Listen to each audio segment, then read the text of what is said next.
बिस्मिल्लाहिर्रहमानिर्रहीम। अस्सलामुअलैकुम हाज़रीन, हम आपको अपने चैनल इंफॉर्मेशन इंसाइक्लोपीडिया में खुशामदीद कहते हैं। नाजरीन, आज 16 अगस्त 2020 का दिन है। आज के दिन के हवाले से मालूमात। नाजरीन, आज से ठीक 23 साल पहले 16 अगस्त 1997 आज ही के दिन सुरों के सुल्तान का यौम वफ़ात है।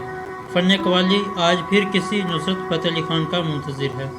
तसव्वुफ़, नगमगी, सुर, ताल, क़व्वाली और हमागिरियत, ये अल्फाज जहाँ भी एक साथ लिए जाएंगे, शायकीन मौसीकी के जहनों में एक ही नाम आएगा, उस्ताद नुसरत फ़तेह अली खान का नाम। आप 13 अक्टूबर 1948 को पैदा हुए।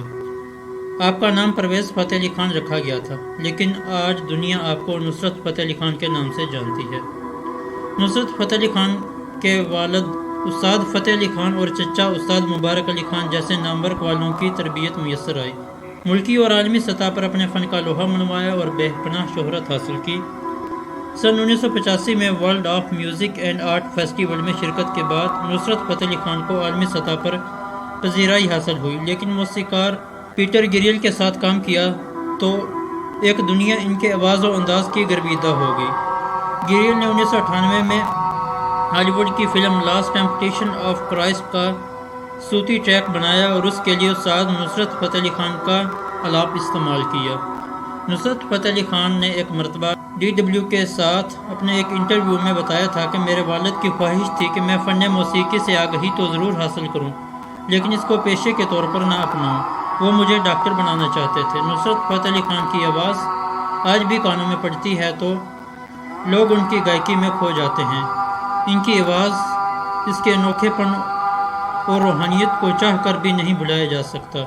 नुसरत फ़तेह अली खान की आवाज़, इनका अंदाज़, इनका हाथों का हिलाना, चेहरे पर संजीदगी के तासुरात, मौसीकी का उम्दा इस्तेमाल, अल्फाज की शानदार रवानगी, ये सब कुछ हमें किसी दूसरी दुनिया में ले जाने पर मजबूर करता है।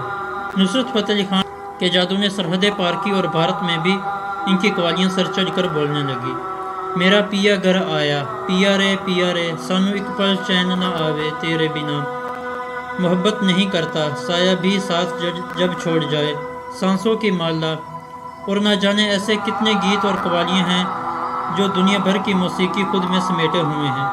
पाकिस्तान और हिंदुस्तान में धूम मचाने के बाद नुसरत फ़तेह अली खान को जब बॉलीवुड में काम करने की दावत मिली तो उन्होंने शायर के मामले में अपनी पसंद साफ कर दी कि वो काम करेंगे तो सिर्फ जावेद अख्तर के साथ। दो मुल्कों के दो बड़े फनकारों ने मिलकर सिंगम एल्बम रिलीज़ किया। सिंगम का सबसे हिट गाना आफरीन आफरीन था। जावेद अख्तर के बोलों को नुसरत फ़तेह अली खान ने इस गीत में ऐसी रवानगी दी कि नगमा ख़त्म होने के बाद भी इसका नशा नहीं टूटा।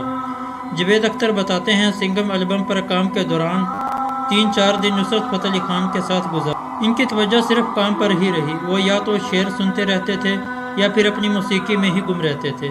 सिर्फ 48 साल की उम्र में जब नुसरत फ़तेह अली खान 16 अगस्त 1997 को इस दुनिया से रुखसत हुए तो आलमी मौसीकी में एक गहरा गम छा गया। इन्ना लिल्लाहि व इन्ना अलैहि राजिऊन। रब्बुल इज़्ज़त मरहूम नुसरत फ़तेह अली खान के दर्जात बुलंद फरमाए। फ़न मौसीकी से इनका लगाव ऐसा था कि किंग ऑफ कॉमेडी इमानुल्लाह खान कहते हैं कि मैंने खान साहब के साथ काफ़ी वक्त गुजारा, उनकी खिदमत की। मैंने खान साहब को 35 साल के भाईचारे में एक बार लेटे हुए देखा और एक बार सोए हुए देखा। अल्लाह ताला नुसरत फ़तेह अली खान के दर्जात बुलंद फरमाए और इनकी मग़फ़िरत करे। नाज़रीन, जो मैंने आपको वीडियो पेश की है, उम्मीद करता हूँ आप लोगों को पसंद आई होगी। और इसी तरह की बर्थडे एनिवर्सरीज़, तमाम मशहूर शख्सियात की और दिन के हवाले से तारीख़ में और तमाम सरगर्मियाँ जानने के लिए मेरे चैनल को सब्सक्राइब करें। वीडियो पसंद आई हो तो लाइक करें और कमेंट सेक्शन में अपने राय का इजहार ज़रूर कीजिएगा और दोस्तों के साथ भी ज़रूर शेयर कीजिएगा। अल्लाह ताला आपका और हम सब का हामी नासिर हो। अल्लाह हाफिज़।